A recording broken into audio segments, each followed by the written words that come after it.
Une terre au large de l'Afrique, à 200 km de l'île de la Réunion. Un écrin végétal au cœur de l'archipel des Mascareignes, dans l'océan Indien. Depuis l'Antiquité, Maurice berce l'imaginaire des voyageurs. Protégée par une barrière de corail, l'île est un volcan éteint. De son passé de lave et de feu, il reste un paysage unique.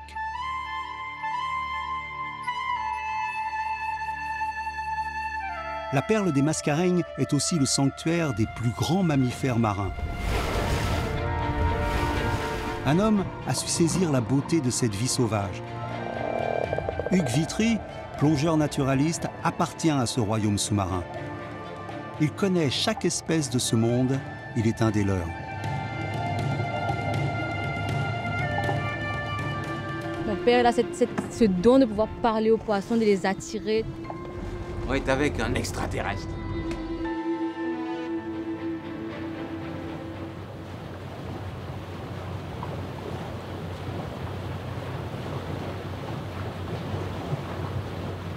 Mon monde à moi se limite, je dirais, à 90% de cet univers liquide. Je passe tout mon temps dessus, je ne rentre chez moi que pour dormir, mais tout mon monde conscient tourne autour de cela. Vous allez découvrir des balises que je connais depuis 5 ou 6 ans, les poissons bagnards et toute cette petite faune colorée qu'on se croirait dans un aquarium.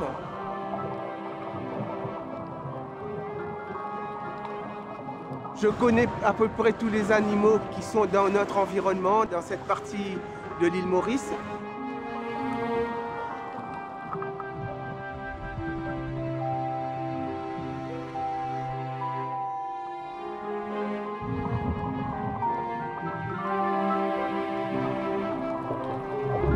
L'homme-poisson se faufile dans les boyaux coralliens à plus de 50 mètres de fond.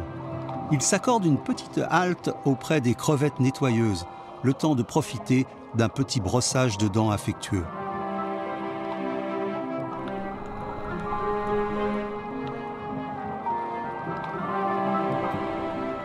L'arrêt Aigle le salue. Elle le conduit vers une myriade de diodons. Ces poissons plutôt solitaires entament une chorégraphie joyeuse pour accueillir leurs visiteurs.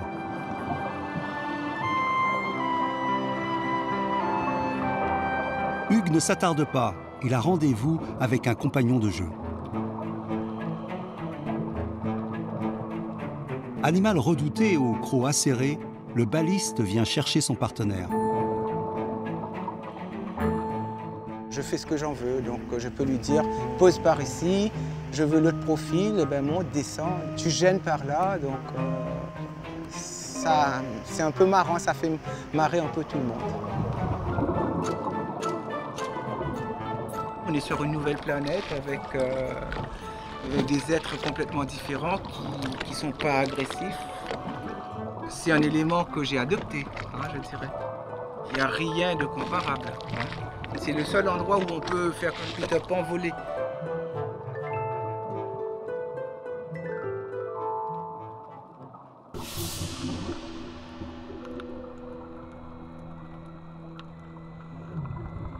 Les requins sont des animaux qui sont nocturnes.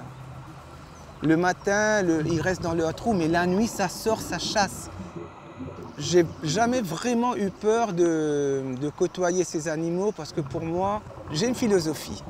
Donc, quand on est boxeur et qu'on monte sur un ring, on ne s'attend pas à sortir avec du mascara sur la figure, hein. Des fois, on prend des bleus, des fois, on prend des coups. Donc, c'est la règle du jeu. Donc, si on est dans l'eau et qu'on est blessé par un animal, tout simplement parce qu'on a voulu être trop proche, que l'animal est sauvage, moi, j'accepte ce genre de truc. Mais ceci dit, je dis toujours, tous les bêtes sauvages sont potentiellement dangereux, il faut faire très attention.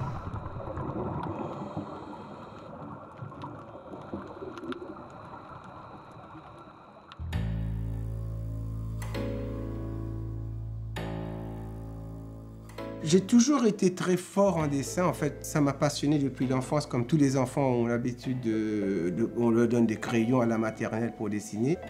Au début, j'essayais de retraduire, de redessiner tout ce que je voyais dans les comics et autres, donc, et j'arrivais à reproduire exactement le même dessin.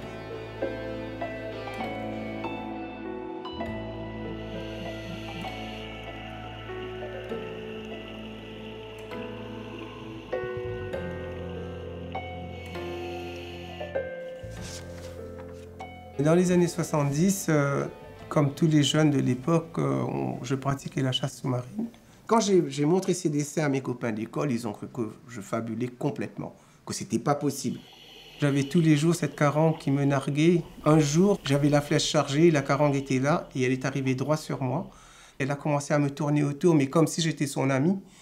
Et à ce moment, tout a changé pour moi. J'ai commencé à avoir un autre rapport avec lui. Et les prochains jours, je suis venu, elle est toujours revenue. Et je suis arrivé quand même à la toucher, à la caresser sur le flanc. Elle partait, elle se mettait sur le côté. Et quand j'ai voulu, j'en ai parlé à mes copains, quand j'ai voulu leur montrer, je ne leur ai pas dit ce qui se passait. Je leur ai dit, vous venez, vous allez voir quelque chose d'extraordinaire. Et ce jour-là,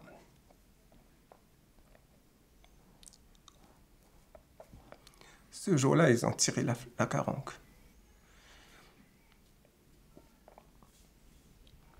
Et, excusez-moi. Je suis remonté sur le bateau, j'étais en colère. J'étais vraiment très en colère. Mes copains m'ont dit que j'étais jaloux, parce qu'ils savaient que je voulais la voir, mais ils ne comprenaient rien. Ils ne comprenaient rien. On est parti en mer et là j'ai balancé mon fusil dans le bleu, j'ai dit j'arrête.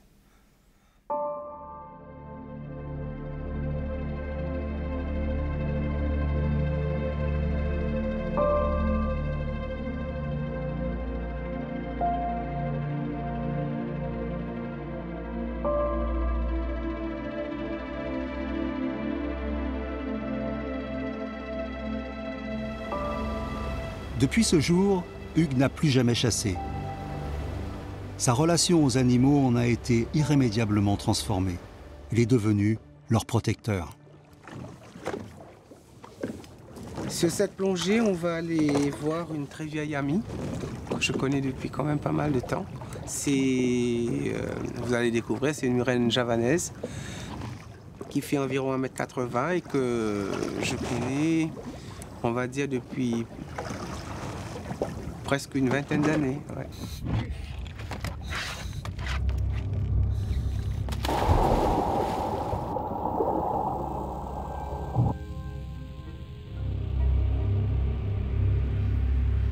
Elle semble surgir des abysses. La murène s'éloigne rarement de son territoire, sauf pour répondre à l'appel d'Hugues.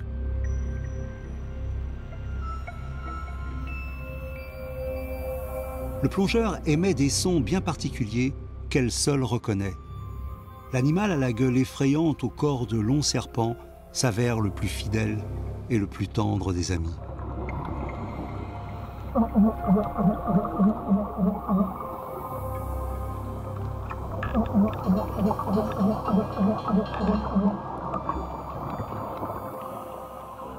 L'homme a fait de la murène un monstre marin. Hugues, lui, sait que cet étrange poisson tapi dans l'obscurité se montre sociable. Guidé par son instinct avec une infinie patience, il a apprivoisé ses craintes et celles de l'animal.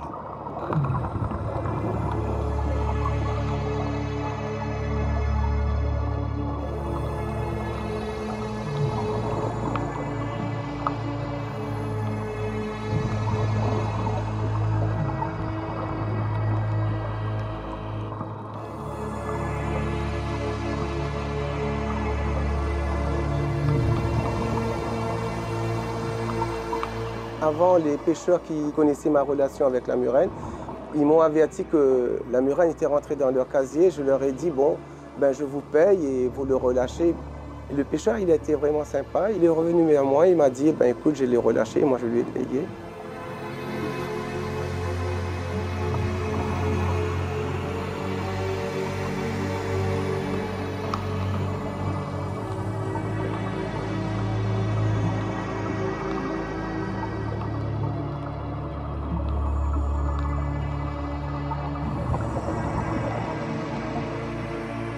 Quand j'ai la murène entre les bras, ben, c'est un moment de bonheur. Moi, je ne suis pas de ce monde. Elle est chez elle. Elle joue avec moi et elle, quand elle veut partir, je ne peux pas la retenir. Ce n'est pas mon animal, je suis son animal. C'est elle qui dirige tout.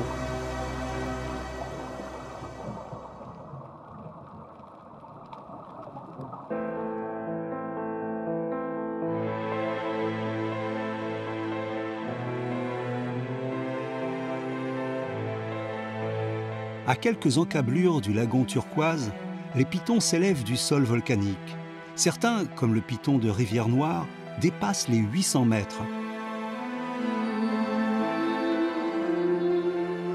Autrefois couverte de forêts primaires, Maurice a subi jusqu'au XIXe siècle une déforestation massive. Au centre, de somptueuses cascades irriguent des cratères éteints. L'intérieur révèle des paysages exubérants qui surplombent l'océan. Tant qu'on a une mer bleue, c'est qu'on a une mer qui n'est pas polluée. Et quand on a la verdure, ça veut dire qu'il n'y a pas de béton qui pousse. Donc on reste toujours au milieu de ce que l'homme est dans sa nature et ce que la nature est pour l'homme. Ça, c'est des baies qu'on appelle localement la goyave de Chine. Mais ça m'étonnerait que ça vienne de Chine. Parce qu'ici, on a aussi ce qu'on appelle la goyave de France, alors qu'il n'en existe pas en France de la goyave. Les Mauriciens sont très friands.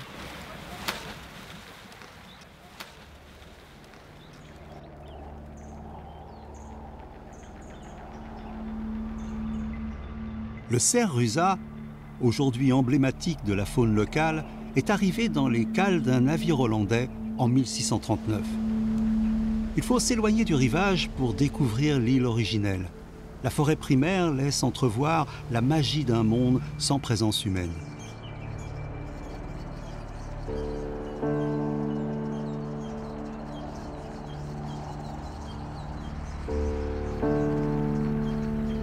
À terre, Hugues aime se ressourcer dans les derniers espaces sauvages de Maurice. Mais les promesses du large sont toujours les plus fortes.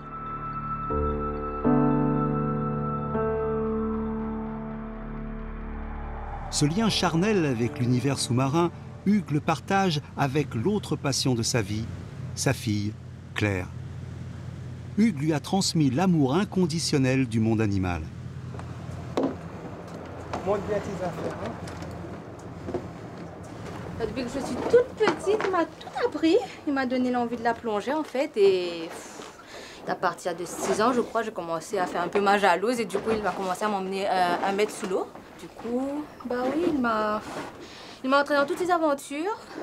Lui, il était plus niveau photographie. Et moi, j'étais tout le temps en train de chercher à côté pour voir s'il y avait des trucs plus intéressants que je pouvais lui montrer. Et toutes les 5 minutes, j'étais en train de le tirer, de lui dire ici, là-bas, ici, là-bas. Bon, sous l'eau, c'est plus difficile de parler, mais c'est lui qui m'a donné l'exemple, c'est mon modèle. Donc, je l'adore, je l'adore. T'es prêt? Ok. C'est bon? Fais action, regarde ta pression. Ok, gonfle quand j'y vais.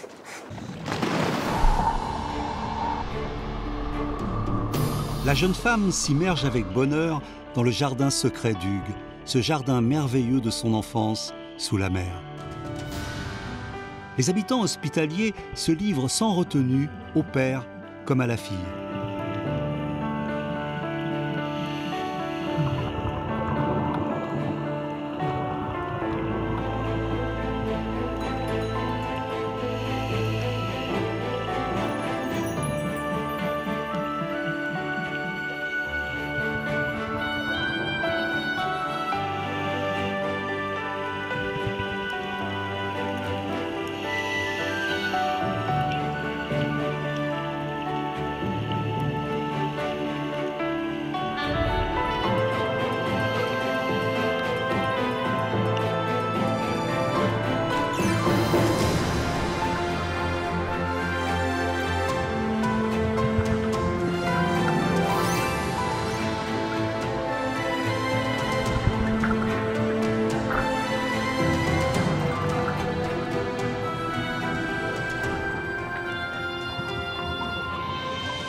là, c'était bien. Eh ben, quand tu tiens la murène, il faut la tenir vraiment fermement. Hein. Oui, mais j'ai peur de lui faire mal. Tu sais, à chaque fois que la murène vient vers moi, en fait, j'ai envie de la serrer, mais en même temps, j'ai pas trop envie parce que tu as l'impression que tu peux lui faire mal. C'est tellement doux, tellement mou. Non, non, non, non, non. Une murène, ça peut être dur comme du bois, hein, si ça veut, parce que c'est que du muscle. Donc, si tu la tiens légèrement, elle sent que tu n'as pas vraiment envie de la tenir, elle va toujours se défiler. Donc, tu vois, quand moi je la tiens bien. Avec les jambes et Voilà, tout. je la tiens bien. En fait, il faut savoir qu'une murène a besoin toujours d'avoir sa queue accrochée quelque part pour pouvoir se rétracter. Donc, quand sa queue s'est enroulée autour de ma jambe, elle se sent en sécurité. C'est une sécurité relative, mais elle se sent en sécurité. Donc, c'est pour ça qu'elle peut rester, elle peut jouer tout le temps. Mais les murènes, là, c'est des femelles ou des mâles? Les murènes sont ni mâles ni femelles, elles sont hermaphrodites. Il y a un certain âge où ils sont mâles, et après, quand ils grandissent, ils deviennent femelles. Elles deviennent femelles, en fait. Donc, c'est les mêmes qui sont mâles et femelles. Ça dépend de l'âge, mais beaucoup de poissons sont comme ça.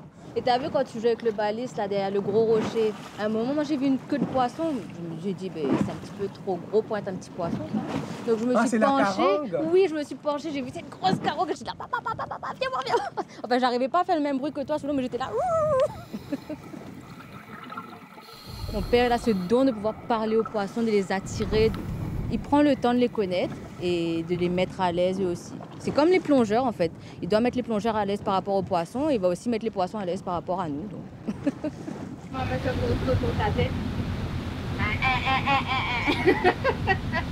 C'est plein de sel en plus. Claire, aujourd'hui citadine, continue à observer la nature, guidée par son père au cœur de leur île natale. Chaque plante est l'occasion de parler de leur histoire, de leurs racines. Bien sentir. C'est quoi? Citronnelle. Eh ben, nous, quand on était petits, maman faisait infuser ça dans le lait. Dans du lait? Oui, oui. Je pensais qu'on faisait ça en tisane.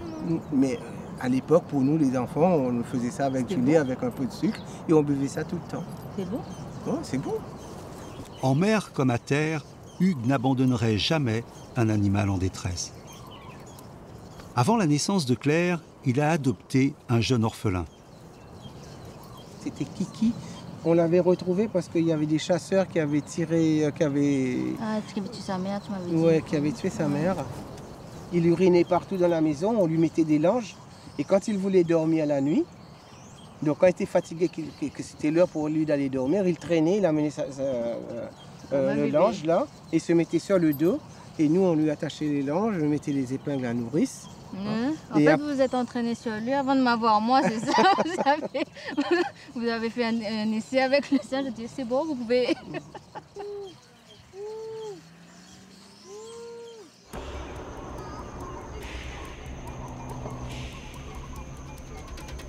Destination plébiscitée par plus d'1 million de voyageurs par an, Maurice, magnifié par de nombreux récits de voyage, demeure un pays de cocagne.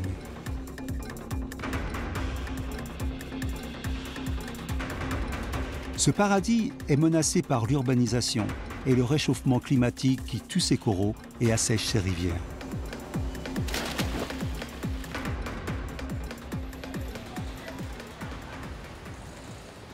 En 1987, Hugues a fondé son club de plongée avec un objectif en tête, impliquer les touristes dans la préservation de la faune sous-marine.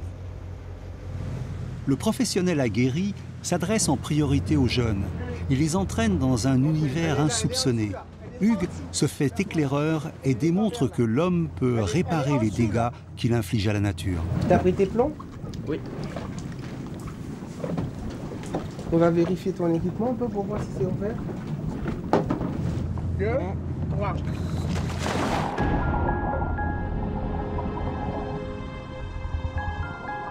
À quelques milles de la côte, un chalutier débarrassé de ses polluants a été coulé et transformé en récif artificiel.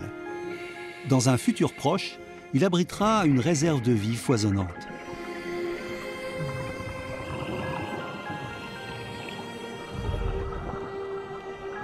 L'épave est devenue par la volonté des hommes une pouponnière pour des dizaines d'espèces de poissons et de plantes sous-marines.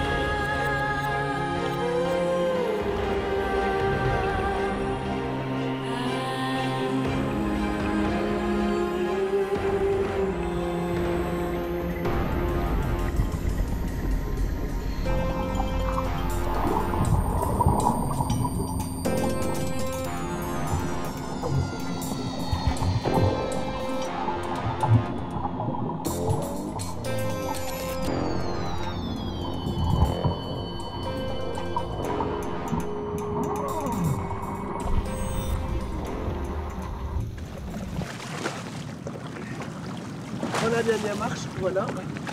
Et pose le pied ici. Ah, c'était génial. En plus, l'épave elle est très grande, du coup on a pu bien tourner autour, visiter à l'intérieur. Bon, on voyait pas trop bien, mais suffisamment pour pouvoir faire des tours, c'était génial. C'est la génération à venir, hein. Donc tout ce qu'on sait, tout ce qu'on aime, il faut la transmettre aux autres. Parce que, bon, on a encore de la marche devant nous, mais il faut toujours penser que la relève est là. Et tant qu'il y a la relève, c'est très bien, quoi.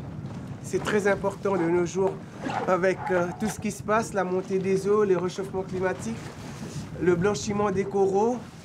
Il ne faut pas qu'à cela vienne se rajouter la pollution et la surexploitation. Donc tout ça, c'est très important que les jeunes le comprennent. Hein, n'est-ce pas?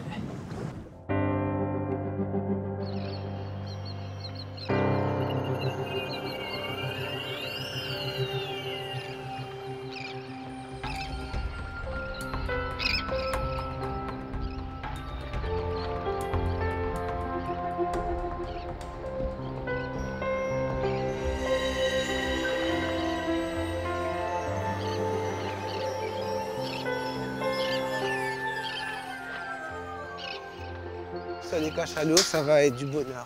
Ah ben, j'ai pas de doute, hein, parce que... En 2013, Le vin, hier, Hugues décide il était de faire appel à François Sarano, beaucoup trop fort. ancien conseiller scientifique du commandant Cousteau. Avec lui, il veut partager sa fascination pour les plus incroyables mammifères marins de l'île Maurice, les cachalots. Ce matin, l'océanographe bout d'impatience. Le temps est compté. Il dispose d'une autorisation spéciale pour se rendre dans un lieu tenu secret. Au-delà de midi, il est interdit d'approcher les cétacés. On va faire une écoute pour essayer de repérer les cliquetis des cachalots. Et tu distingues parfaitement les mâles des femelles. Ah oui, le mâle, c'est comme des coups de marteau sur une enclume, hein, à intermittence. Alors que les femelles, c'est des cliquetis réguliers.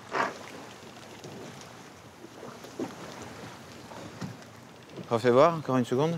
Ah, c'est loin, là, ça... Ouais, c'est assez loin, c'est environ à 7-8 km, là.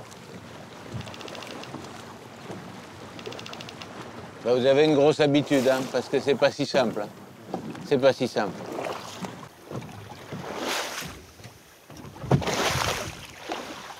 C'est confirmé, ils sont par là, hein.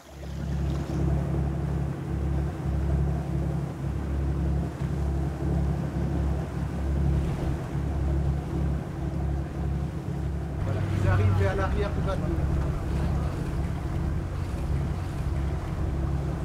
Mère est petit, mère est petit, mère est petit, mère est petit.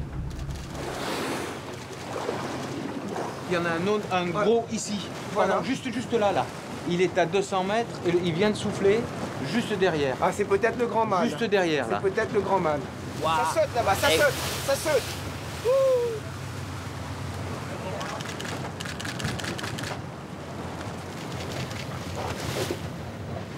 Voilà, la caudale, la caudale, la caudale, la caudale. Ah, dis donc, regarde ça. Il est juste là, il est sur la tête.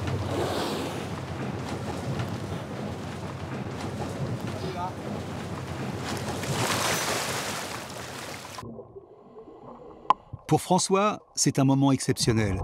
Il va faire la connaissance des cachalots de Maurice.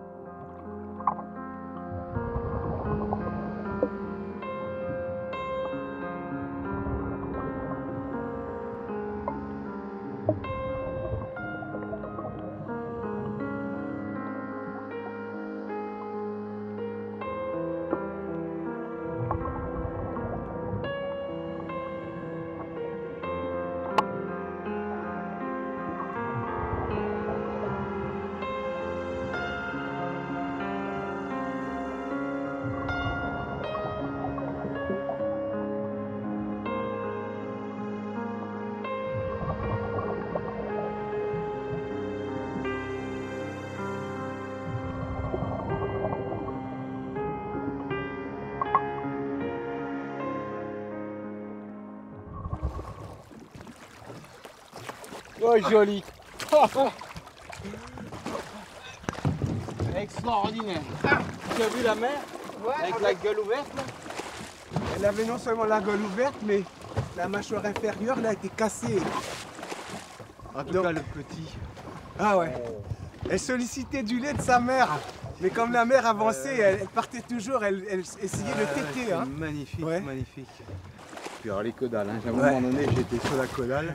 Mais j'ai vu, T'as hein, vu, oh. l'animal J'ai faisait senti, rien attends, et mais nous, j'ai senti le... on palmait, mais l'animal ne bouge pas. Hein. Non, non, Mais elle avance. non, mais je peux te dire, lorsque j'étais sur la caudale du petit, là, j'ai senti le mouvement de l'eau.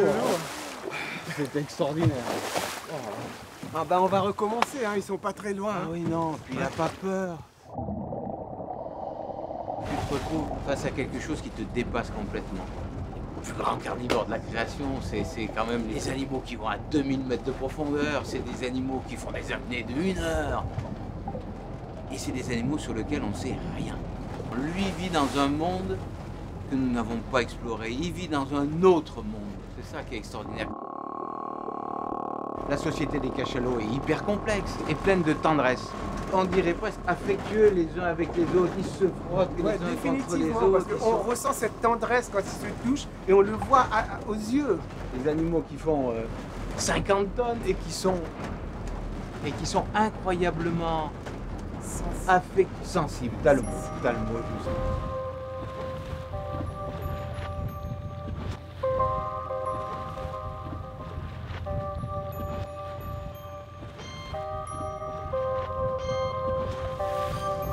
Pendant 4 ans, l'océanographe français et le naturaliste mauricien poursuivent leurs recherches et approfondissent leurs connaissances. Le sujet passionne François Sarano, à tel point qu'il est capable aujourd'hui de dire quelques mots en langage cachalot. Et il en a 8. Et ben elle répond. Là, on avait 8 clics. Et là, regarde. Et puis l'autre répond. Et puis ça fait comme un écho. Hugues et François enrôlent désormais des éco-volontaires dans leur mission. Citoyens de nationalités très diverses, ils les assistent dans leur travail de recherche. Hugues, militant de la première heure du tourisme responsable, parie sur l'engagement de tous pour préserver le monde vivant. Cap au sud-ouest, le soleil ne brûle pas encore. L'embarcation s'approche de la destination. L'hydrophone directionnel, longtemps silencieux, capte des signaux encourageants. Le capitaine Navin est l'oreille d'or de l'équipe. Il détecte le moindre son à 10 km à la ronde.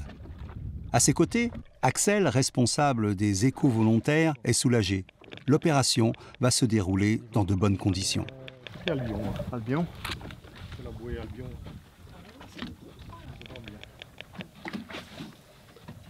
Ouais, en effet. Ouais, on entend bien là. Allez, direction Albion. Encore un peu de navigation. La tension gagne l'ensemble du groupe. On touche au but. L'horizon s'agite. Ils sont au rendez-vous. Cette journée inoubliable prend maintenant tout son sens.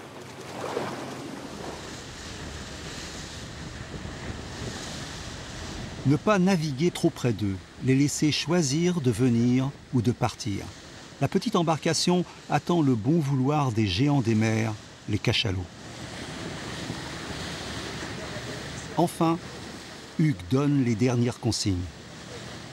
N'oubliez pas ce que je vous devais photographier, les caudales, les pectorales et les dorsales. Et toutes les taches qui apparaissent spécifiques à l'animal. Comme ça nous permettra à l'équipe de François Sarano d'identifier l'animal parce qu'on a des fiches signalétiques de chaque animal et on voudrait savoir comment ils évoluent, où ils sont et comment ils ont évolué dans l'année.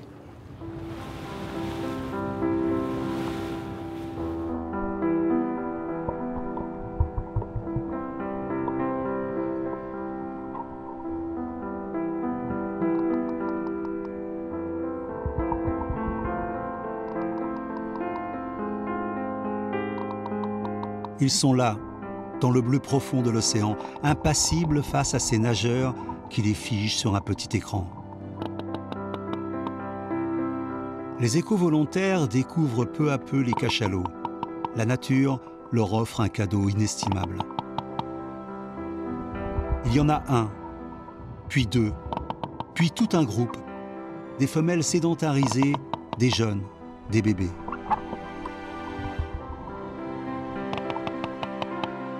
Géants de près de 50 tonnes, les mâles évoluent tranquillement.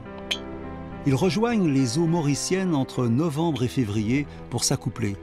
Une occasion unique d'établir leur fiche d'identité. Bientôt, ils migreront loin des mascarenhs sans les femelles. Hugues en connaît plusieurs. Il les retrouve à chaque saison. Certains ont un prénom, une date approximative de naissance. Grâce à l'aide des éco-volontaires, l'équipe de scientifiques commence à dissiper une partie du mystère des cachalots. Les bénévoles pénètrent dans un univers qu'ils croyaient inaccessible. C'était superbe. Voilà, en termes d'identification, génial. On regarde sa gueule, on a bien vu ses dents. Donc je pense que là, on doit avoir de bonnes photos. On en a vu sur le côté, sur le flanc, sur le dos. Le bonheur. Je dis, je crois qu'on peut dire merci à la nature parce que c'est absolument sublime. Absolument sublime. Ouais, on a beaucoup de chance. Le plus important, de ne pas penser à rien. Il n'y a que les sentiments qui te guident. Et donc, quand tu regardes dans son œil, il y a toutes les réponses du monde là-bas. On n'arrive pas à exprimer avec les mots, mais il y a quelque chose qui passe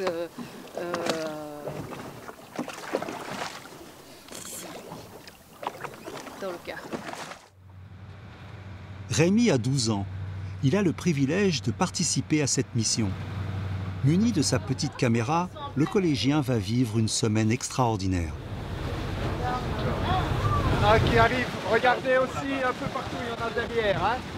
À l'arrière des deux premiers, il y en a. Attention. Allez, on y va. Ce qui est important, c'est au niveau de la mise à l'eau, c'est de bien rester groupé, être le plus discret et calme possible. Parce que justement, si on se fait oublier, c'est tout bénéfique pour nous. Parce qu'ils ne vont pas penser qu'on est là et ils continuent entre eux à jouer, à socialiser. Et nous, on admire le spectacle. Voilà.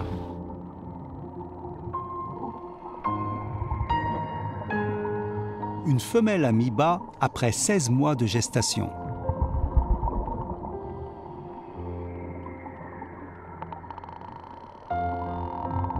Les derniers nés nagent, protégés par le groupe.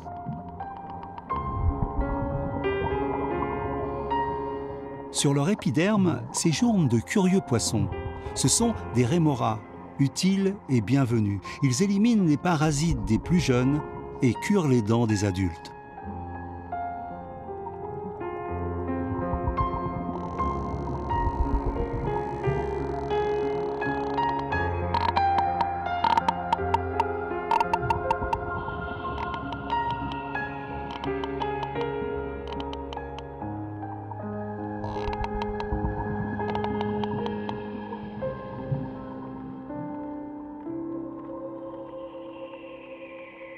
À 2 semaines à peine, ce bébé a faim. Il tète sa mère ou peut-être une autre mère nourricière. Les femelles s'entraident.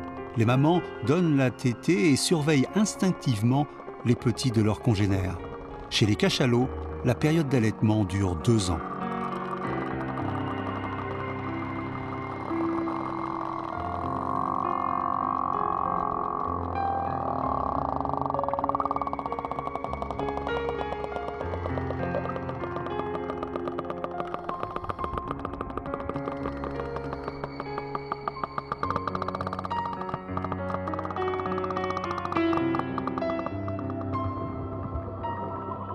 Il est temps de faire un somme. Après une chasse exténuante, les mammifères se reposent en chandelle, absolument confiants, immobiles dans la lumière océane. Ils n'émettent aucun son.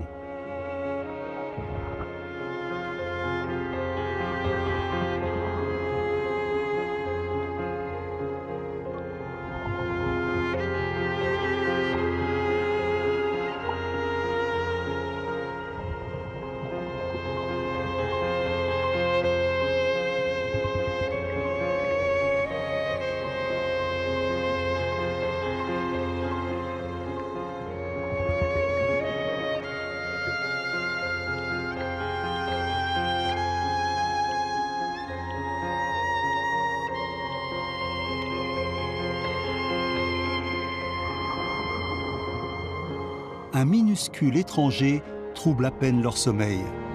À quoi rêvent les plus grands carnassiers du monde vivant?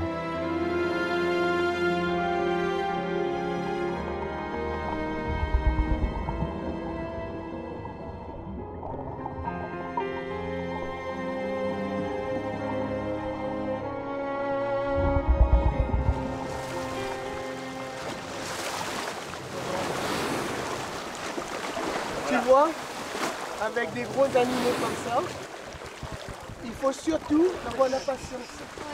Hein? Donc si tu cours après, l'animal va partir. Si tu restes et que tu attends, ben, l'animal va regarder, va se poser des questions, et puis il va venir peut-être faire une petite investigation pour voir ce qu'on fait, ce qu'on est. Et c'est comme ça qu'on est arrivé là à voir le jeune qui s'est approché de nous. Hein?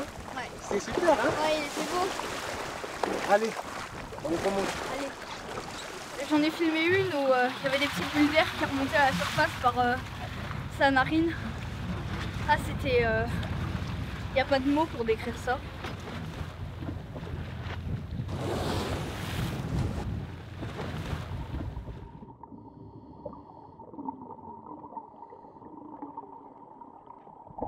Les cachalots commencent leur digestion.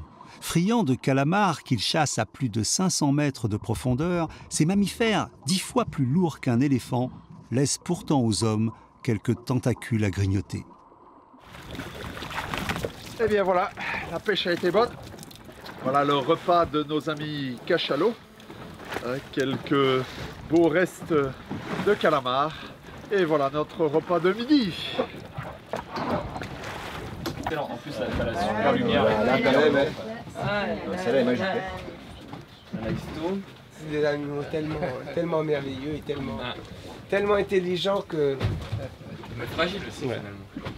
Eh bien, ils sont fragiles parce que nous, on sert notre intelligence pour faire du mal et eux, ils servent leur intelligence pour survivre. Voilà. Ils envahissent les océans, ils empoisonnent la faune. Les déchets de l'homme n'épargnent pas les mascareignes. Croyant se nourrir de calamars, les cachalots ingèrent des plastiques et risquent de mourir d'occlusion intestinale. D'autres sont victimes des hameçons des pêcheurs.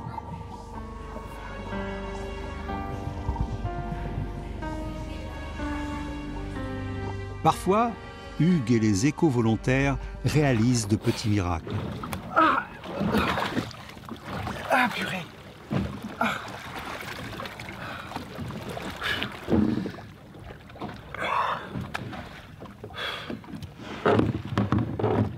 Eh ben, ce qui vient de se passer aujourd'hui est extraordinaire. Vraiment extraordinaire. Parce que voir un animal comme ça venir vers nous, la gueule ouverte, ne sachant pas ce qui se passe, elle se retournait, elle nous montrait la mâchoire inférieure au niveau hors de l'eau. Et finalement, quand j'ai vu que ça saignait dans le palais, j'ai regardé dans la mâchoire inférieure et là, j'ai vu l'hameçon planté dedans. Donc, j'ai un petit peu forcé pour le lui enlever parce que quand même, c'est assez gros. Hein. Et quand je lui ai enlevé, ben, après, pour nous remercier, il nous a fait la fête. On ne peut pas l'expliquer. Il faut le voir pour le croire.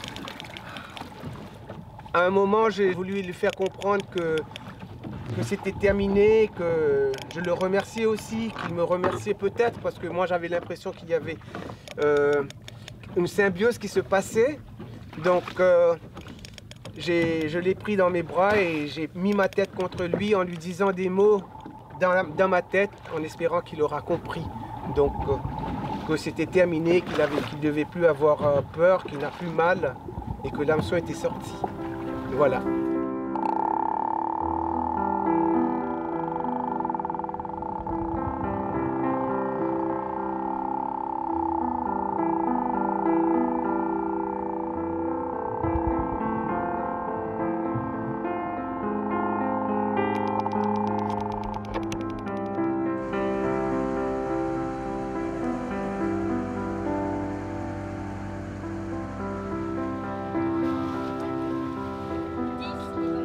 François, accompagné de Véronique, sa femme, également océanographe, teste un nouvel appareil acoustique destiné à enregistrer le langage des cachalots. Ce joujou-là, c'est la clé de la compréhension du langage des cachalots.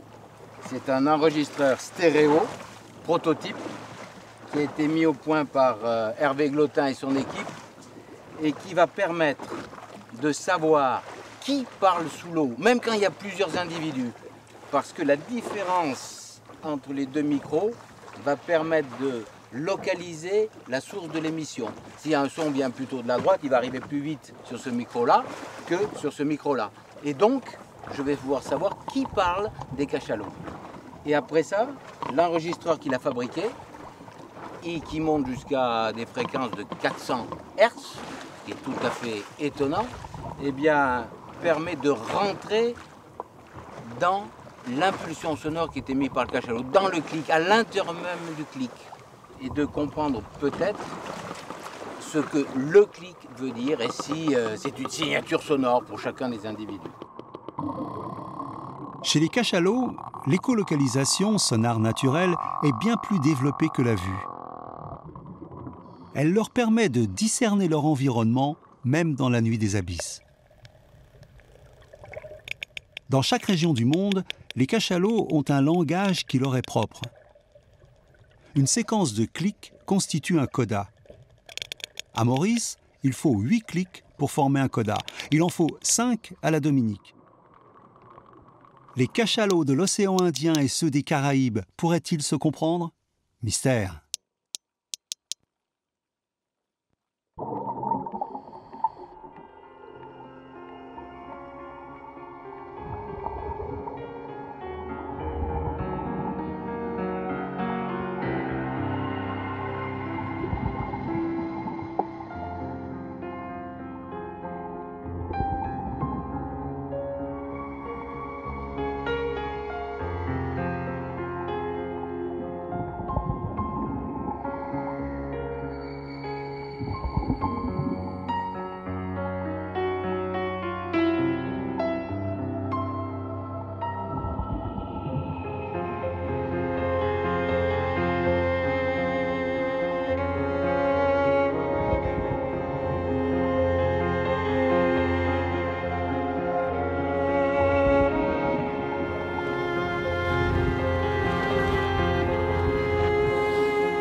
Arthur, Aiko, Mistotu, ils sont 63 à être répertoriés. Celle qu'on a vue tout de suite là. Voilà. Arthur. Je l'ai vu aussi. Bah, Mistotu, elle a été amputée de cette partie, la même partie. Pareil. C'est Arthur, et puis là, c'était en 2013. C'est la première photo que j'ai faite. Il était tout petit. Et elle, vraisemblablement, c'est la mère d'Arthur. Donc il nous faut une peau d'Arthur et voir si effectivement l'hypothèse est la bonne.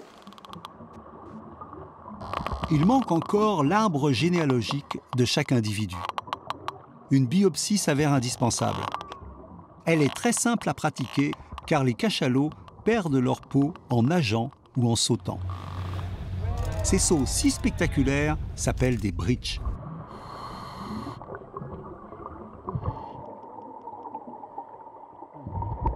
Véronique se charge de récupérer les peaux.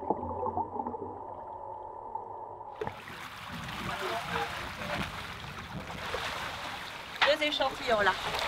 Waouh! Voilà, ceux-là, je pense que... Aiko, Axel. Gagné.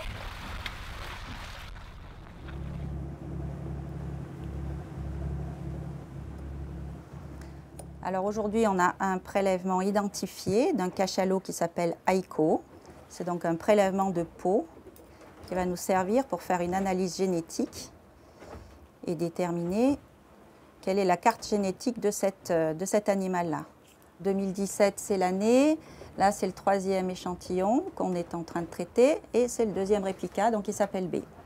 On va les ramener en France et là-bas, c'est le laboratoire Biogem avec qui on est en relation, qui va faire l'analyse génétique pour, en fait, au final, arriver à déterminer l'arbre généalogique de toute la population. ça va être la première fois qu'on va pouvoir rassembler des morceaux de peau avec des noms. Et donc de savoir exactement à qui appartient la carte génétique de l'individu que l'on aura prélevé. Donc ça, c'est vraiment fabuleux. On commence une nouvelle étude extraordinaire au niveau de l'île Maurice.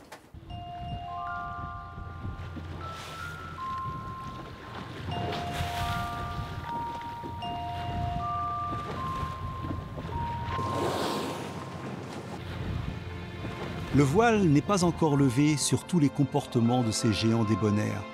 On sait qu'ils sont puissants, rapides, qu'ils plongent à près de 3000 mètres.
Leur organisation sociale, très complexe, témoigne d'une solidarité, d'une empathie étonnante.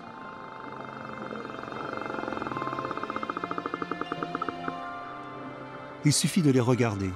Leur langage corporel révèle des émotions partagées, une tendre complicité.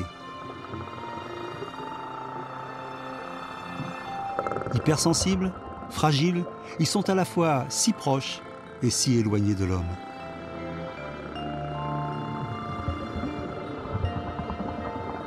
Il m'arrive de pleurer sous l'eau, tellement que c'est beau. Tu as le cœur qui se gonfle tout d'un coup et qui explose et tu as des larmes qui coulent. Moi, j'ai pas peur de dire que je pleure. Ça m'arrive de pleurer sous l'eau de bonheur. Je suis tellement content.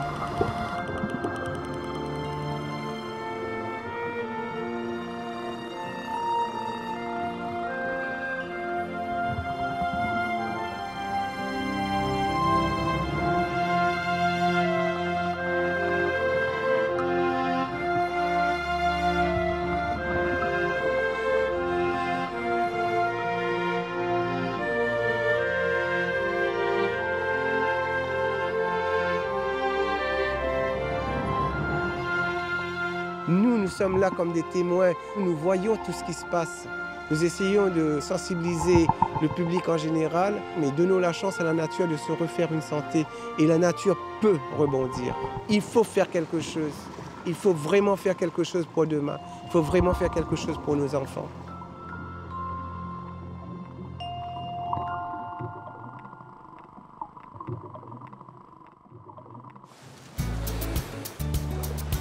Paradis des mammifères marins, l'île Maurice reste un Éden pour les touristes du monde entier, amoureux de ses paysages grandioses.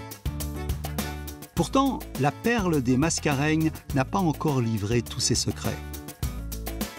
À 600 km à l'est, elle possède une petite sœur qui a longtemps vécu dans son ombre.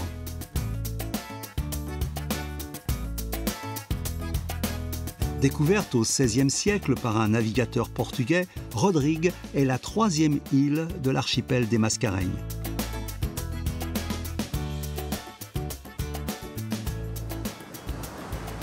Dernière escale créole avant l'Australie, c'est une île encore sauvage et préservée aux allures de bout du monde.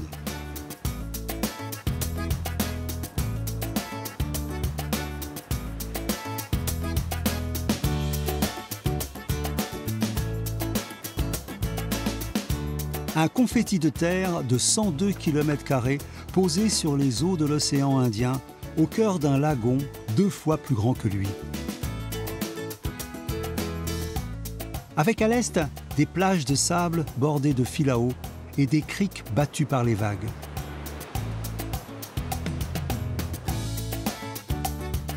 Au centre, des collines verdoyantes parsemées de villages et de cultures en terrasse. Au sud, d'impressionnantes falaises rappellent l'origine volcanique de l'île.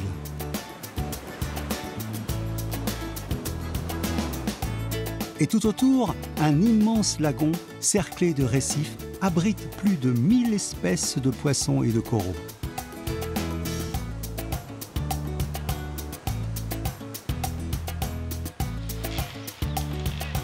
Aujourd'hui, les habitants défendent leur identité. Avec eux, nous partons à la découverte de cette île unique et fragile, surnommée la Cendrillon des Mascareignes. Nous allons à la rencontre des Rodriguais qui se battent pour préserver les richesses naturelles de leur petit bout de paradis.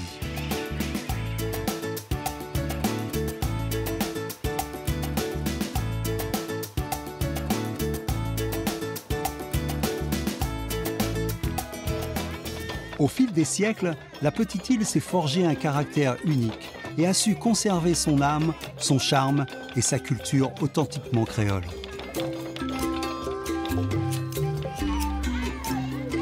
Ces 40 000 habitants, descendants de colons français ou d'esclaves africains et malgaches, cultivent une vraie douceur de vivre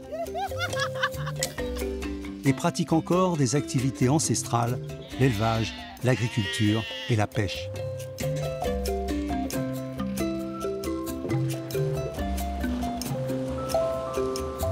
Mais avec le développement progressif du tourisme, l'île doit faire face à de nouveaux défis.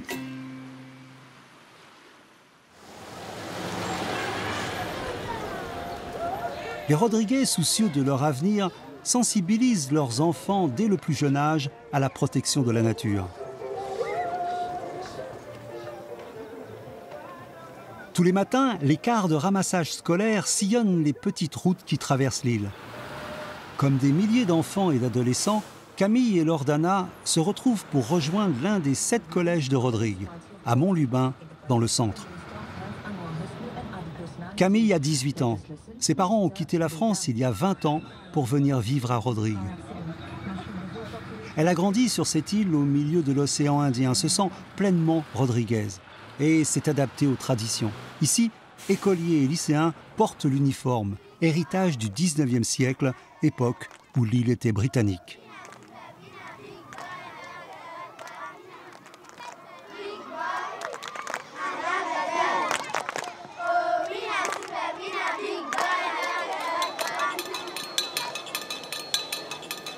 Chaque journée commence par la cérémonie du drapeau.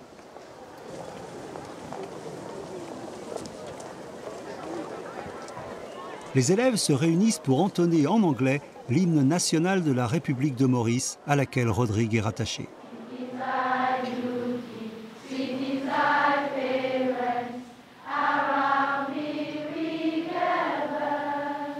L'enseignement est d'inspiration anglo-saxonne, mais le créole rodriguais et le français sont les langues parlées par la population.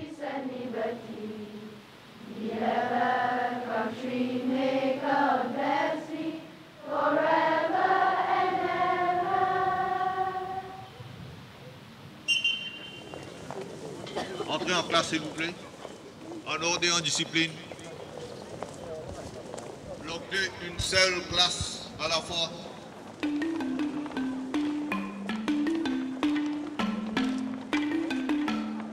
Difficile parfois d'aller à l'école quand les plages de sable fin et les eaux turquoises du lagon s'offrent à vous. Loin des grandes villes, des îles envahies de touristes, Camille a conscience de vivre dans un environnement exceptionnel. Pour elle, c'est un privilège. Elle n'imagine pas vivre ailleurs. Oui.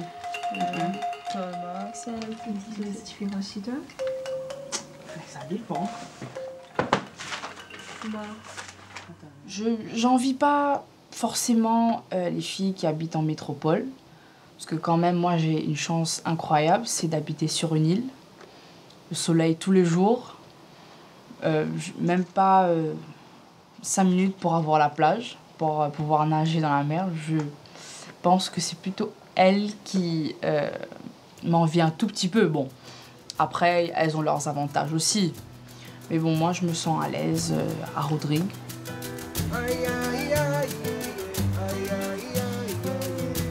Grandir à Rodrigue, c'est grandir au bord de l'océan. Quelle jeune fille ne rêverait pas de partir en famille le dimanche explorer les plus beaux fonds marins du monde? Et Camille profite du meilleur des guides. Son père, Jackie, a ouvert le premier club de plongée de l'île.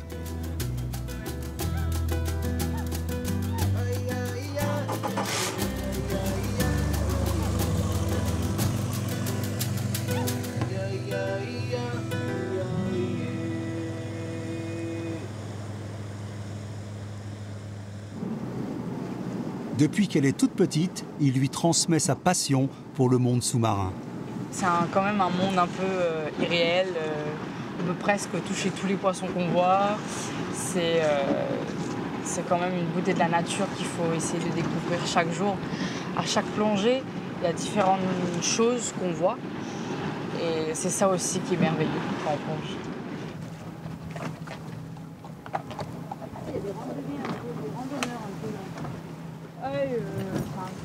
Depuis 20 ans, Jackie explore l'océan au large de Rodrigue à la recherche de lieux encore inconnus.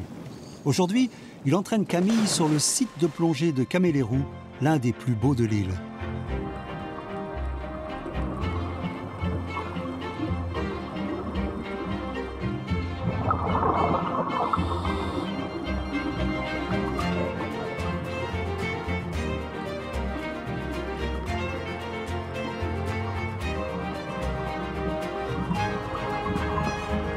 Dans ces eaux cristallines, on revient aux origines du monde.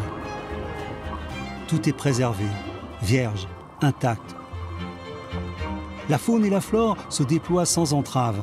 La vie est foisonnante. Des myriades de poissons aux couleurs chatoyantes évoluent au milieu d'un relief corallien spectaculaire. 273 espèces de coraux sur les 315 recensés dans le monde poussent dans ces eaux pures, joyaux du monde vivant. Ici, une véritable curiosité océanique. Cette espèce de corail unique change de couleur au moindre contact. Les Rodriguais l'ont surnommé corail chocolat.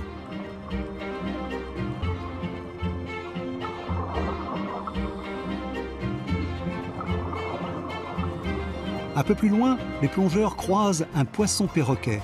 L'animal est réputé pour ses dents acérées. Il grignote le corail et parvient à le réduire en sable.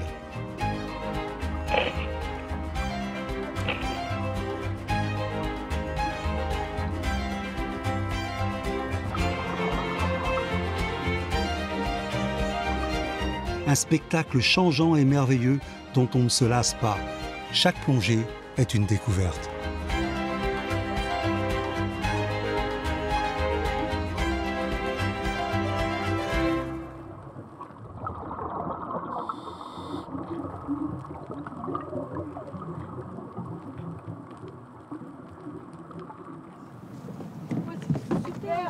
T'as aimé la plongée? Ouais, c'est super, c'était génial. C'était à Camélérou? Ouais. T'as reconnu? Oh, avec les gros papillons, poissons, là, les papillons, là. Ouais, le beau papillon qu'il y avait là. La faune et la flore, elle est magnifique. Ça pousse de partout, des champignons partout, il y a des coraux partout, des poissons partout, enfin, partout. Quoi. Partout où tu vas, il y a des choses à voir. Chaque petit recoin, chaque petit trou. Et je trouve que c'est aussi une richesse qu'on doit protéger, nous en tant que jeunes, parce que c'est quelque chose de précieux.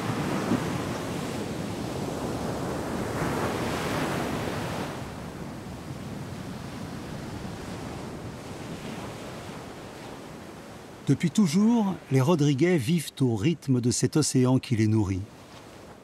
À Rivière-Banane, un événement majeur rassemble chaque année tous les villageois.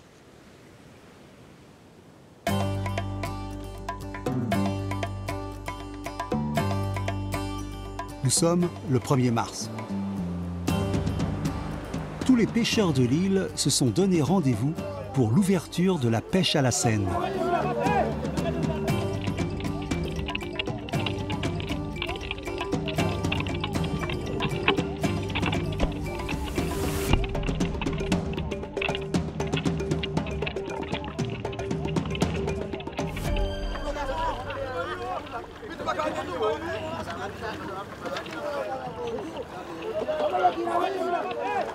La pêche à la Seine est une technique ancestrale qui consiste à encercler les poissons avec un filet, puis à battre les coques des bateaux et le fond de l'eau pour les effrayer.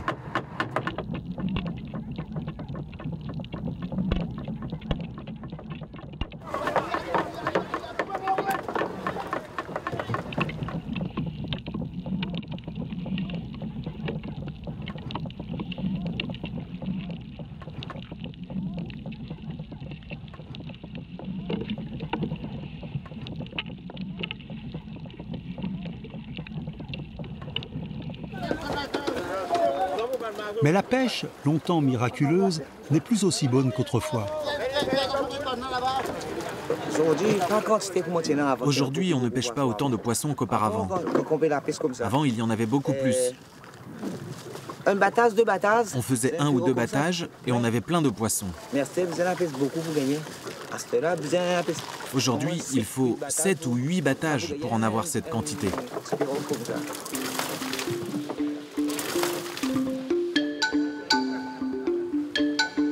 À l'ombre des filaos, les habitants attendent le retour des pêcheurs. Aujourd'hui, c'est la fête du poisson. C'était le 1er mars. Tout le monde attend le poisson de la Seine pour faire de bons bouillons. On fait la cuisine Rodriguez ces jours-là. La plupart sont arrivés très tôt et espèrent acheter plusieurs kilos de poissons. Numéro 3. 3 ici. Numéro 4. Numéro 8. Mais ce matin, le butin est bien maigre. Il n'y en aura pas assez pour tout le monde.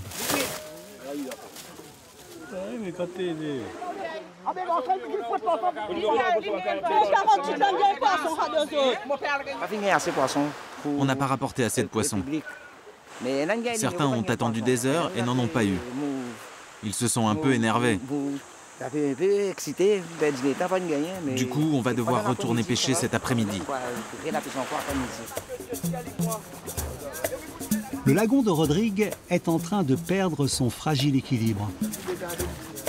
Faute d'emploi à terre, les Rodriguais sont de plus en plus nombreux à se tourner vers la pêche. Les stocks de poissons s'épuisent et les pêcheurs détruisent le corail en le piétinant.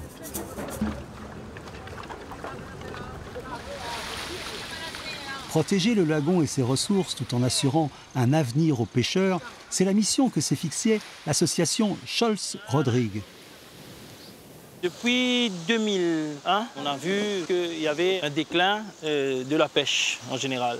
On en a parlé avec les pêcheurs à travers notre programme d'éducation et une majorité des pêcheurs à travers l'île nous ont dit que ce serait une bonne idée de mettre des réserves en place.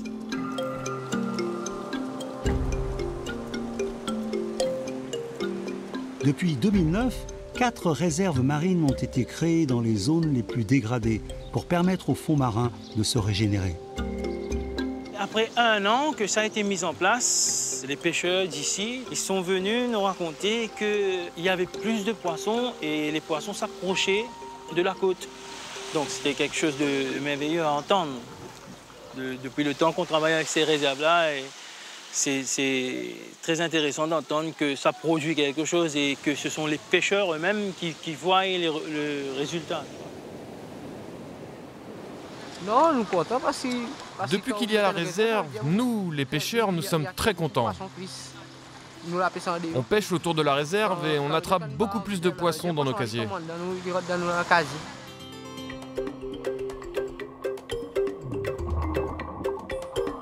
Ces premiers succès sont encourageants. Mais la création des réserves a aussi diminué le terrain d'action des pêcheurs rodriguais. Pour éviter tout risque de braconnage dans les zones protégées, l'association a dû imaginer d'autres sources de revenus pour les pêcheurs. C'est ainsi que sont nés les bateaux à fond de verre.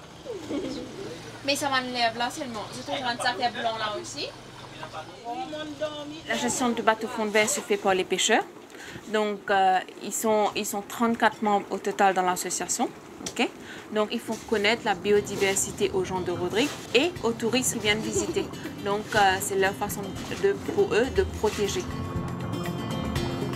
Cette forme originale d'écotourisme permet aux Rodriguais eux-mêmes de découvrir souvent pour la première fois les trésors marins de leur île.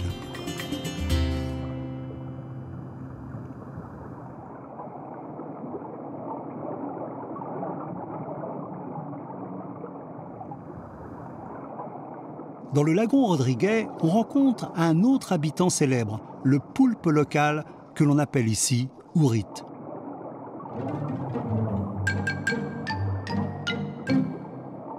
Les Rodriguais en sont friands et sa pêche est une tradition ancienne, toujours très pratiquée.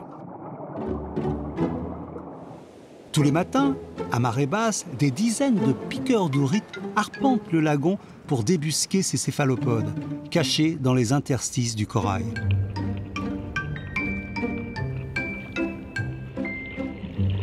Et l'adversaire est parfois coriace.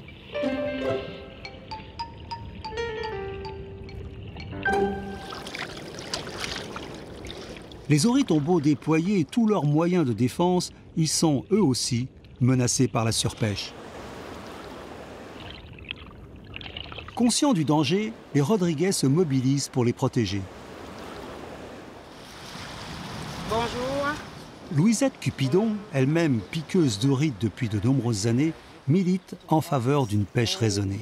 2, 3, troisième, c'est un petit mâle.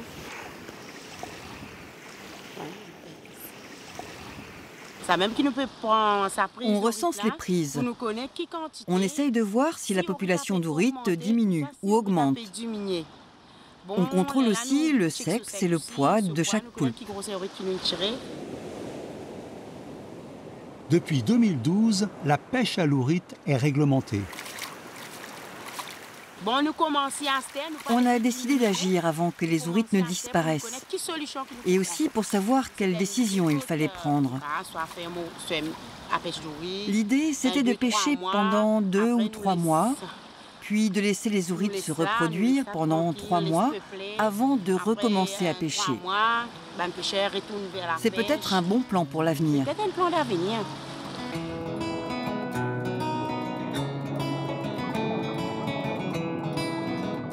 Et ça marche.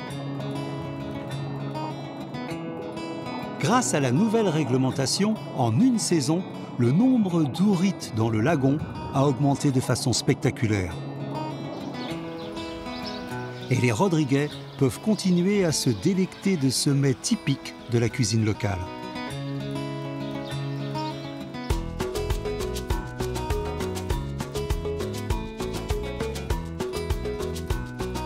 Il y a l'océan et la terre. Les Rodriguais passent de l'un à l'autre. Quand la saison en mer s'achève, les pêcheurs deviennent agriculteurs.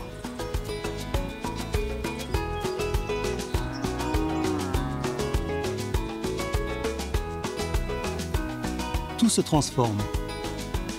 Avec les fils de pêche, on délimite à présent les jardins familiaux où l'on fait pousser des légumes et des fruits, revendus ensuite sur les étals du marché de Port-Mathurin.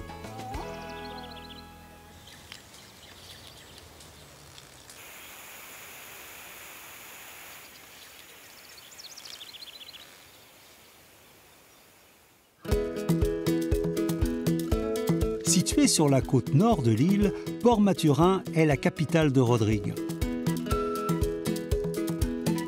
Elle doit son nom à l'un des premiers habitants de la région, Mathurin Béhigné, un colon français.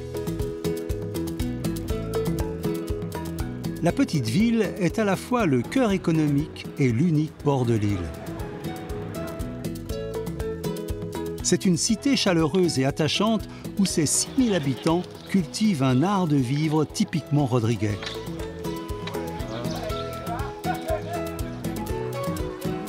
Ils vivent au rythme des liaisons maritimes et de son marché.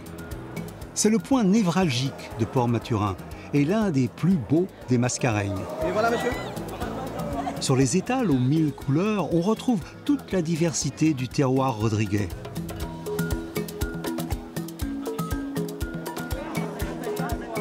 C'est un lieu animé où les jeunes rodriguais se donnent rendez-vous. Camille et ses amis s'y retrouvent très souvent. Bonjour. Bonjour, ça va? Oui, et vous? Correct. On choisit quelques petits bracelets pour peut-être la fête des mères. Chaque fois qu'il y a de nouveaux trucs, on vient voir. Et allez, Clitou. T'es trop canon, hein?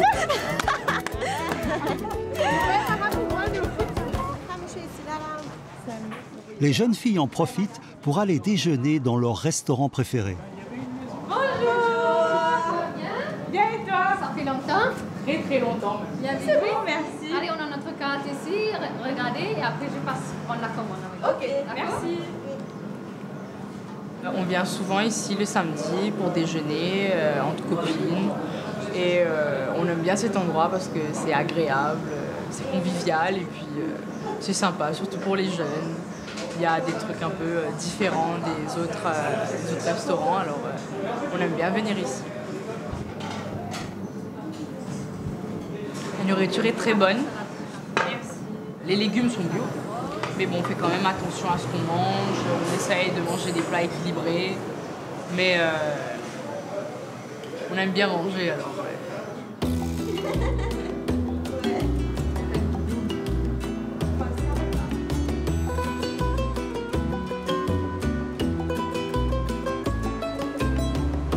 Contrairement à sa voisine l'île Maurice, Rodrigue est restée longtemps à l'écart, oubliée des touristes.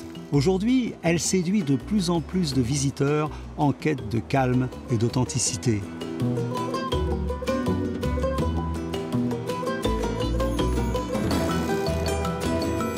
Son gigantesque lagon attire les amoureux de sports de glisse. Et des plongeurs du monde entier s'y donnent rendez-vous pour explorer ces fonds marins remarquables.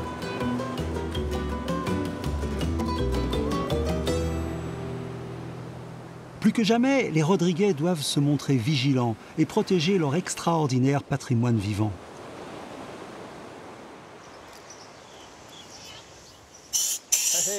Ce matin, Eric et Sidney de l'association Scholz-Rodrigue ont rendez-vous avec Jackie, le père de Camille. Ça va, on arrive, regarde, tu vois. Les vagues sont formées, mais ça va, on va pouvoir s'en sortir. Ce qu'on vient faire avec Jackie, c'est faire un suivi récif.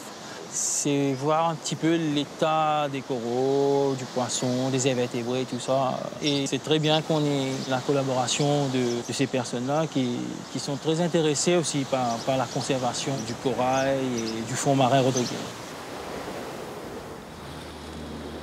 Entouré de récifs, Rodrigue compte une quarantaine de spots de plongée. Jackie les connaît tous.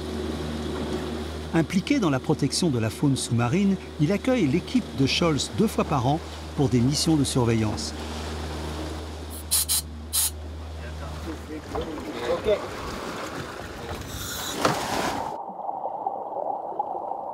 Ils se mettent à l'eau derrière la barrière de corail pour effectuer un comptage des espèces sur une zone délimitée.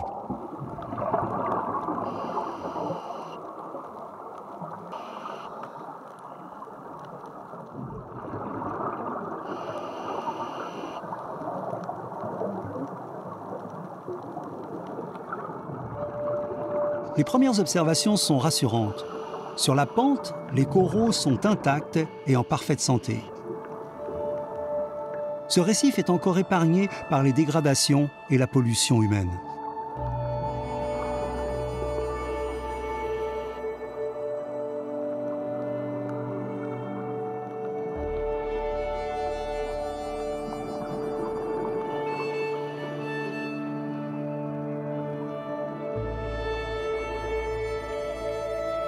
Tandis qu'Eric et Sidney regagnent la surface, Jackie continue d'explorer le récif.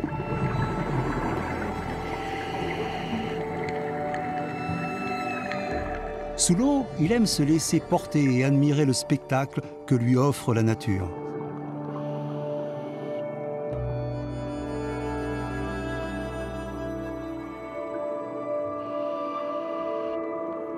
Ces massifs coralliens aux allures de cathédrale engloutie lui réservent à chaque fois de belles surprises.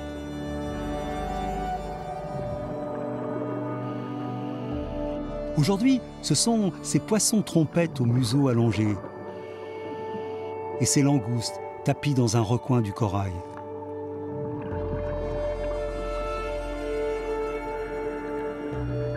Un peu plus loin, son œil exercé repère un étrange poisson, d'habitude très difficile à observer, un poisson pégase ou poisson dragon.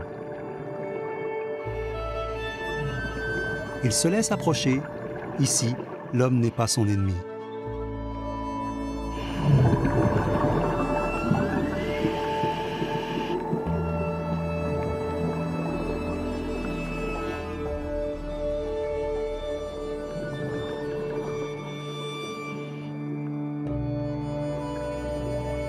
En faisant découvrir les merveilles de Rodrigue aux plongeurs amateurs, Jackie espère donner envie au public de préserver les richesses de son île d'adoption.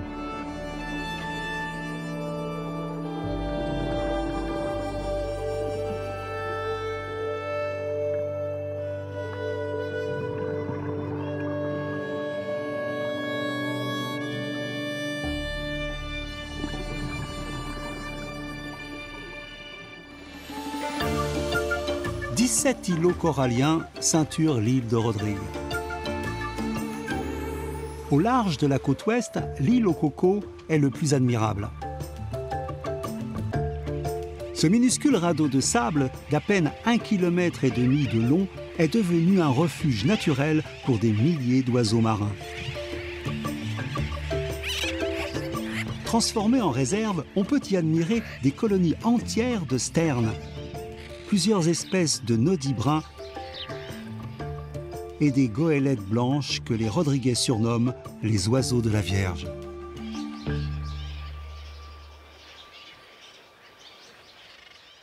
Tous ont choisi ce paradis inhabité pour se reproduire et nicher en toute tranquillité.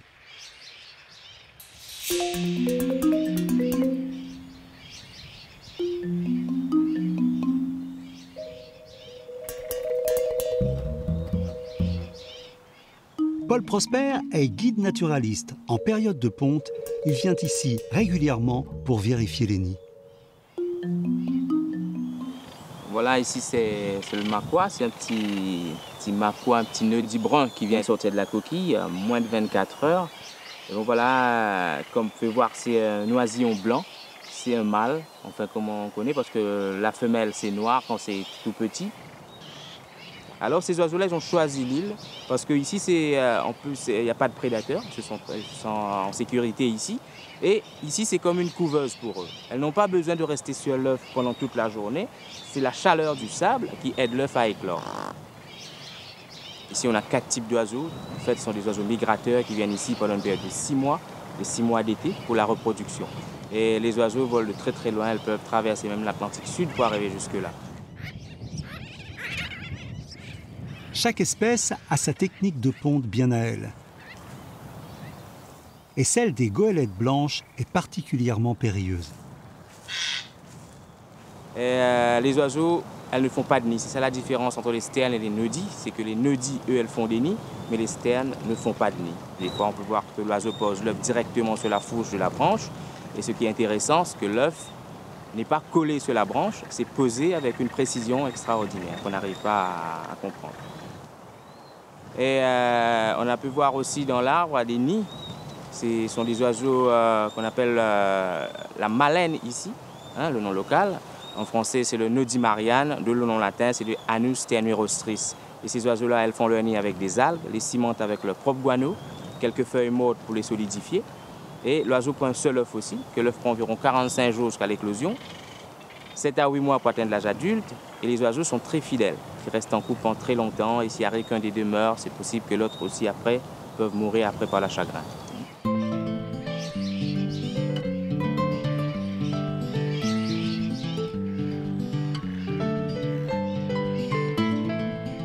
Transformée en sanctuaire à ciel ouvert pour les oiseaux, l'île aux cocos est une perle rare posée sur l'océan.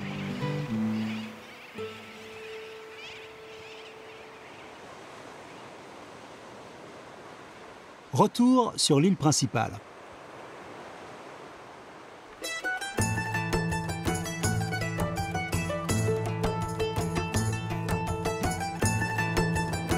Dans sa partie sud, Rodrigue offre un visage radicalement différent.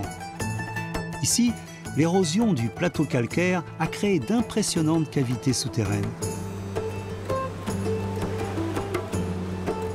Des curiosités géologiques que les Rodriguais mettent en avant pour attirer de nouveaux touristes.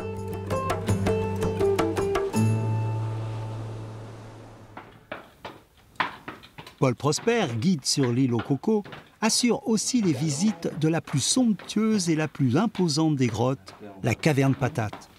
Je vais te faire visiter la grotte. Il fait 1057 mètres de long et il n'y a que 600 mètres à visiter. Passionné de géologie, il assure la formation de Delphine, une future guide.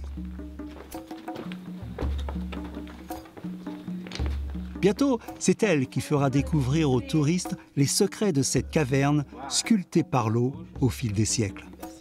Bon, pour arriver comme ça, c'est comme la calcul, c'est pas précis dans la spéléologie, mais c'est 1 cm3 par siècle.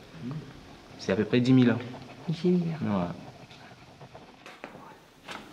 En fait, c'était une rivière souterraine avant, qui est à sec maintenant. Et il y a des stalactites et stalagmites qui donnent des formes imaginaires incroyables. Oui, c'est comme une épée de main, non? Ouais, voilà, c'est une stalactite qui fait environ 1,5 m de long.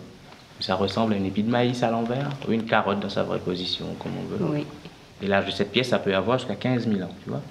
15 000 ans. Ça date pas d'aujourd'hui. Voilà.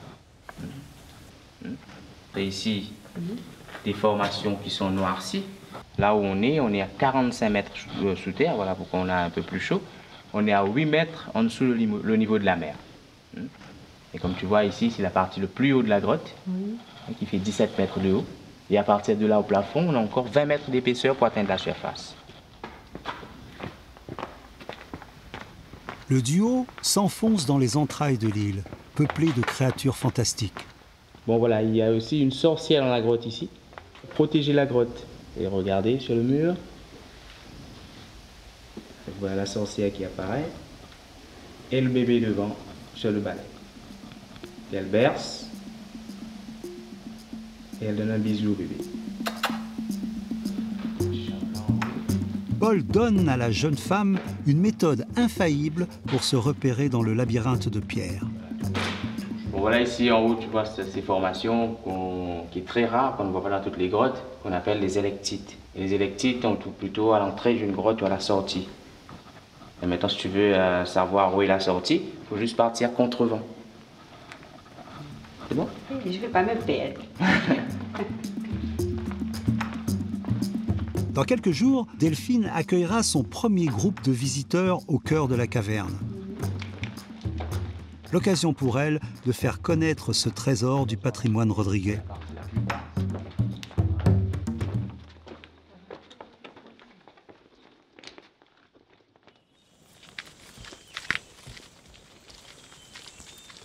Autre curiosité de Rodrigue, les tortues géantes de la réserve François Legat.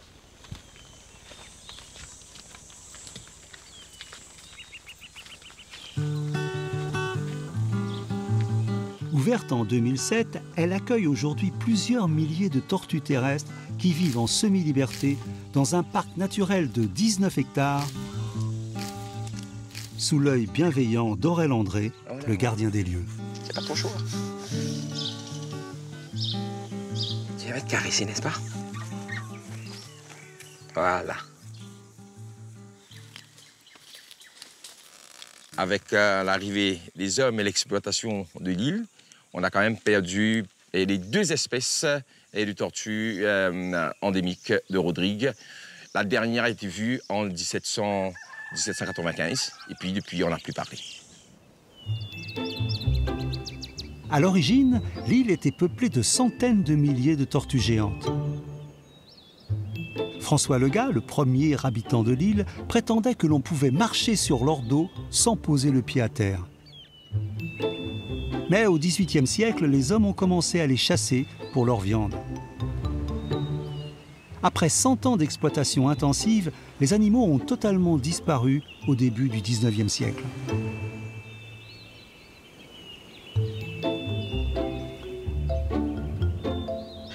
Pour remplacer l'espèce endémique éteinte, 2 tortues cousines ont été introduites.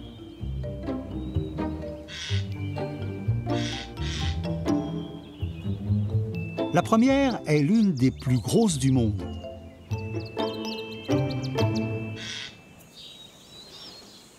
La tortue d'Aldabra, qui vient de l'atoll de l'Aldabra, qui appartient aux Seychelles, est unique et géante qui reste dans l'océan Indien. Hein. Quelque part, bon, c'est un peu les derniers des dinosaures.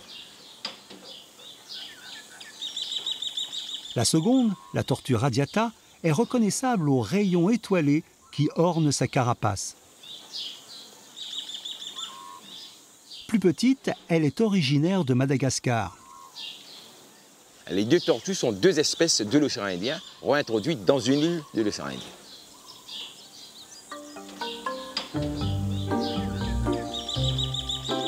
Dès la création de la réserve, Aurel André avait une idée en tête: impliquer les jeunes Rodriguais dans la protection des tortues géantes. Il y a 8 ans, il propose à Camille de devenir la marraine de la réserve. C'était un mâle et une femelle. Oui, non? un mâle, une femelle, un couple. Ce rôle lui tient à cœur. Elle rend régulièrement visite à l'équipe de soigneurs qui veillent au bien-être de ses filleuls. 85. Et apprend, grâce à eux, à mieux les connaître.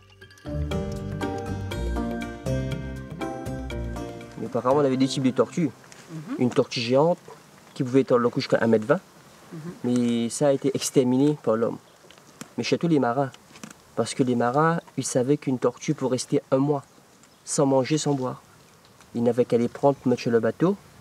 Dès qu'ils avaient faim, ils n'avaient qu'à les tuer. Et de ce fait, qu'est-ce qui s'est passé avec le temps? Les gens sont venus ici, les marins, ils ont pris toutes nos tortues.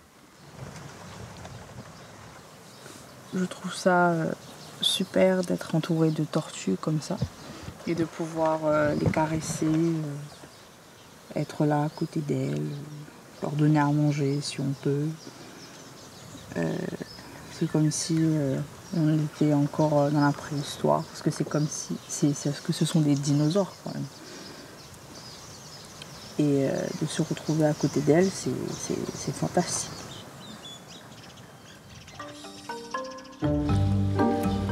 La réserve abrite aussi une pouponnière.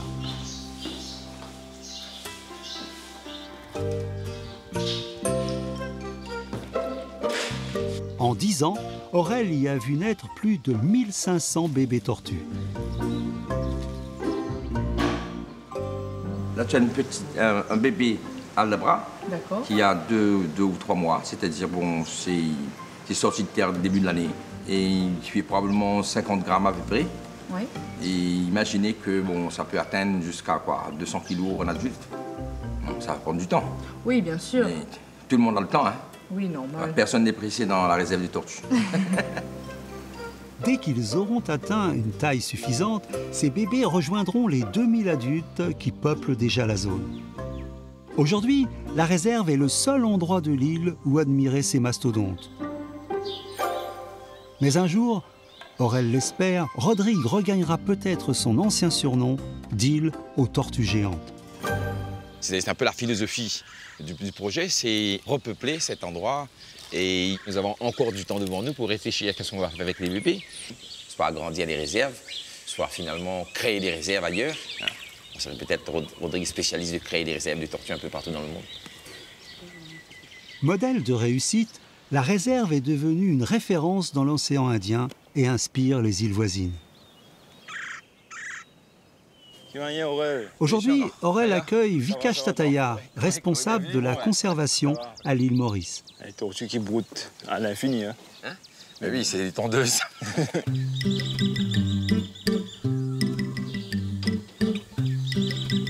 L'un des secrets d'Aurel, c'est d'utiliser le toucher pour communiquer avec l'animal. Alors Alors, c'est intéressant aussi de savoir que la carapace est sensible. Parce qu'on a l'impression que c'est dur et puis c'est pas sensible. Voilà. Si je fais ça, vous allez voir qu'il est chatouillé.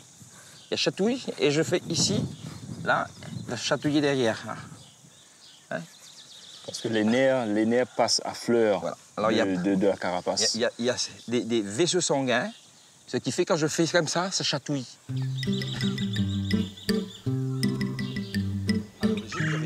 L'autre réussite du projet, ce sont ces milliers d'arbres replantés pour recréer l'île telle qu'elle était à l'origine, idyllique et luxuriante. Bon, Vikash, tu as remarqué la différence? Je suis la dernière fois que tu étais là. Je suis émerveillé par la pousse de ces plantes. Ça fait quoi, 4 ans peut-être? J'aurais jamais imaginé ça. Hein. Et déjà, ça fait une forêt impénétrable. Tout à fait, tout à fait. Comme Rodrigue aurait été il y a 300 ans. Il y a 300 ans de cela. Je crois qu'il y a une communication, il ne faut pas expliquer encore, entre les hommes et les animaux. Nous faisons partie de la chaîne écologique. On a une tendance, une perception qu'on est en dehors, nous. On regarde les choses en dehors. Or, travailler avec les animaux, c'est reprendre sa place légitime dans la chaîne, qui est cette chaîne écologique où il y a les plantes, il y a les animaux, il y a nous-mêmes. Nous ne sommes qu'une espèce, parmi les espèces. Moi, je peux dire avec conviction aujourd'hui que les Rodriguais sont fiers qu'ils ont retrouvé un petit peu de leur identité à travers la présence des tortues à Rodrigue.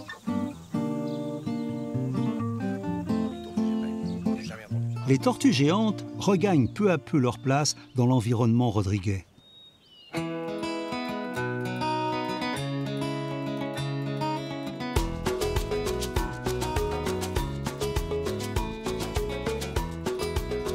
L'autre victime de la colonisation, c'est la forêt rodriguaise.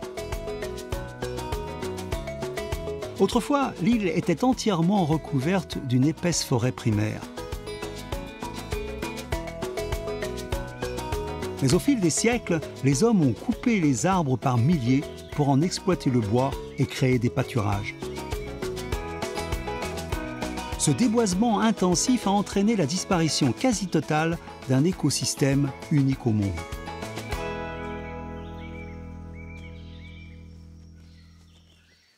Pour que la forêt primaire puisse se renouveler, les autorités rodriguaises ont lancé un vaste chantier de restauration avec l'aide des habitants.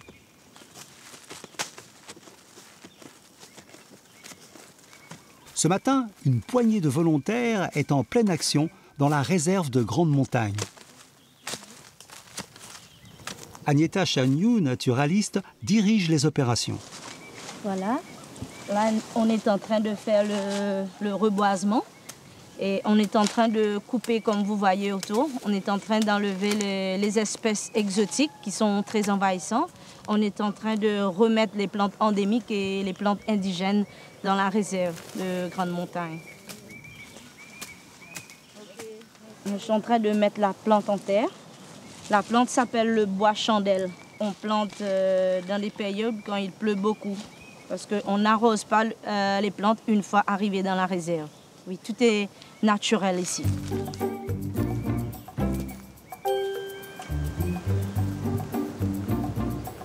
Située en plein cœur de l'île, la réserve de Grande Montagne recèle encore une forêt primaire.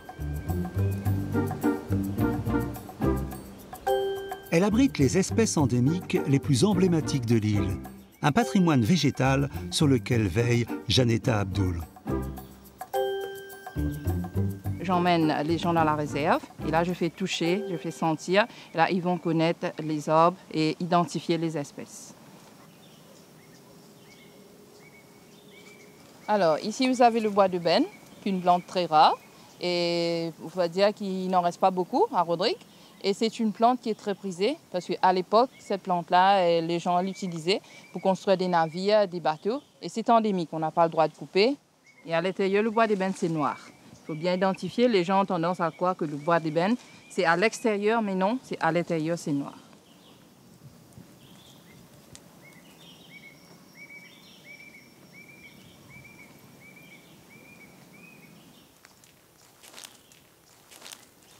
Ici, vous avez le café marron. Et c'est une plante unique au monde, très rare. Ça se trouve seulement à Rodrigue, nulle part ailleurs. C'est une plante médicinale. C'est bon pour nettoyer le sang, le café marron. Il faut faire des infusions avec.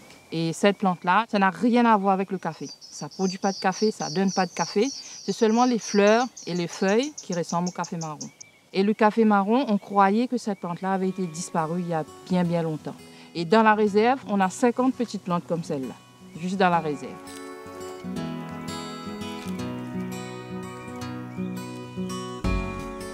Peu à peu, la forêt Rodriguez se régénère. La nature reprend ses droits et voit réapparaître une espèce qui avait pratiquement disparu, la roussette de Rodrigue, l'unique mammifère endémique de l'île.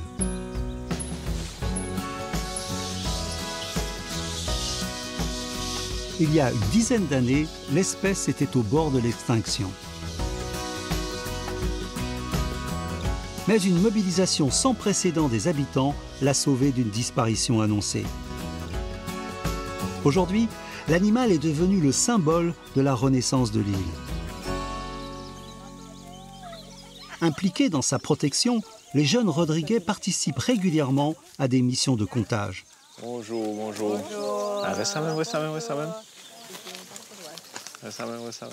Nous sommes ici ce soir pour faire le comptage des chauves-souris à la nichoir de l'acacia. Tous les 5 minutes, nous allons compter pour pouvoir savoir la population.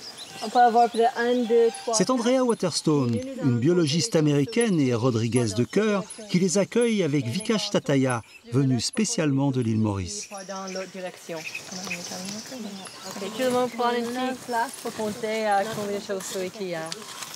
D'accord. Bien là. À côté de toi. Costé.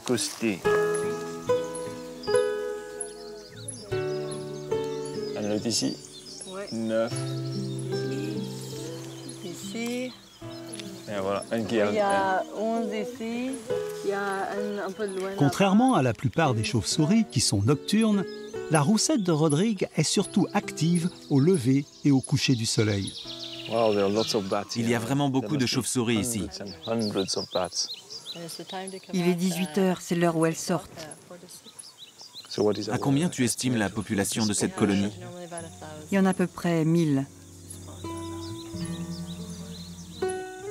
L'animal mesure jusqu'à 90 cm d'envergure. Les petits volontaires peuvent aussi observer la couleur de son pelage, qui lui vaut son surnom de roussette dorée. Pour Andrea et Vikash, ces rencontres sont essentielles. En impliquant les nouvelles générations, ils assurent un avenir meilleur à ces animaux fragiles.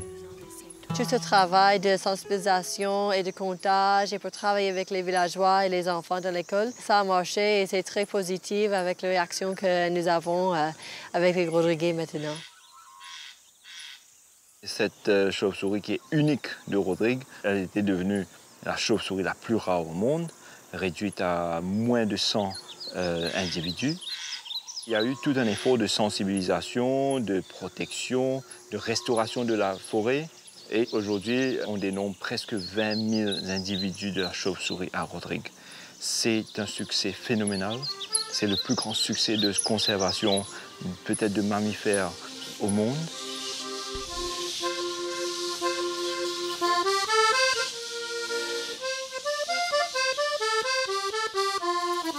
Oh, j'aime mon île,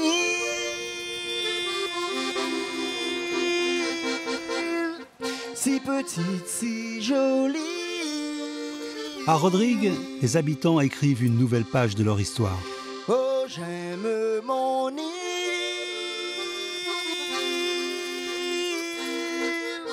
si petite, si magique.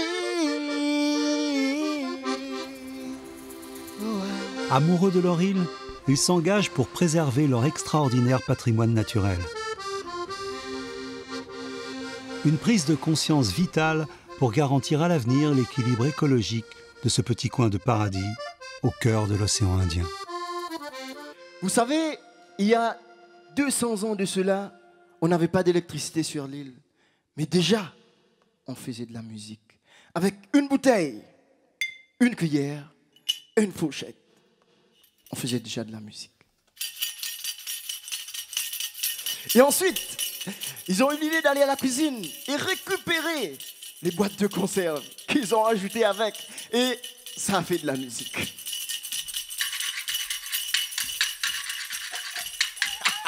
Et après sont venus les Français. Et les Français ne sont pas venus les mains vides. Eux, ils sont venus avec leur accordéon. Et on a ajouté ça avec ça et ça a donné ça, la musique traditionnelle de Rodrigue.